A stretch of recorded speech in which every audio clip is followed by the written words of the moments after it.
extraordinary moment unfolded over the weekend in rock music that you likely won't see discussed in many mainstream places, but this is really important. Just a couple of years ago, Sleep Token released their breakout album called Take Me Back to Eden. A few months before that, they released The Summoning, and they've experienced growth unlike anything we've ever seen, the type of growth going in just a couple of years. From a relatively unknown band to now a worldwide global phenomenon, headlining major festivals for the first time at Download Fest. We saw the strong sales of their North American tour over here, selling out arenas in just a few minutes. They're gearing up for that tour to take place in the coming weeks. But this headline debut at Download Festival is proof this band is absolutely here to stay. If you look at the production they brought, it's really a spectacular production, bigger than pretty much any band out there right now, save for groups like Metallica and AC/DC. But this production's incredible. It's got its own waterfall.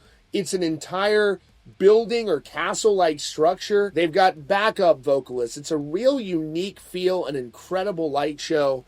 And I'm really looking forward to seeing this production here in the US as well. Now, of course, the band is fresh off the release of their brand new album, Even in Arcadia, which has performed incredibly well, debuting at #1 on the Billboard Albums chart.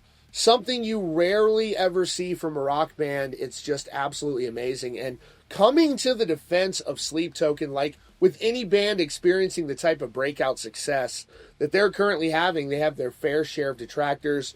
A lot of people say they're not interested, they don't like their music, and there are even many people who say it's not rock or metal, but they have a huge number of songs that have blast beats and screaming vocals all over the place, but they certainly experiment with a number of different genres in their music, everything from R&B to pop to rock, and of course heavy metal. But with that in mind, I thought this was really cool to see. Members of the legendary Korn are speaking out about the rapid rise of Sleep Token. Korn is weighing in on the Sleep Token controversy, and they're not holding back when it comes to the haters. The debate around Sleep Token headlining the massive Download Festival in the UK has been ongoing, with a lot of people questioning if they were ready for that spot so early in their career. Now, very, very few bands will reach festival headliner status in just a couple of years after their breakout record, like we're seeing here with Sleep Token, and here they are, truly an incredible moment. And fellow headliners Korn saw the show,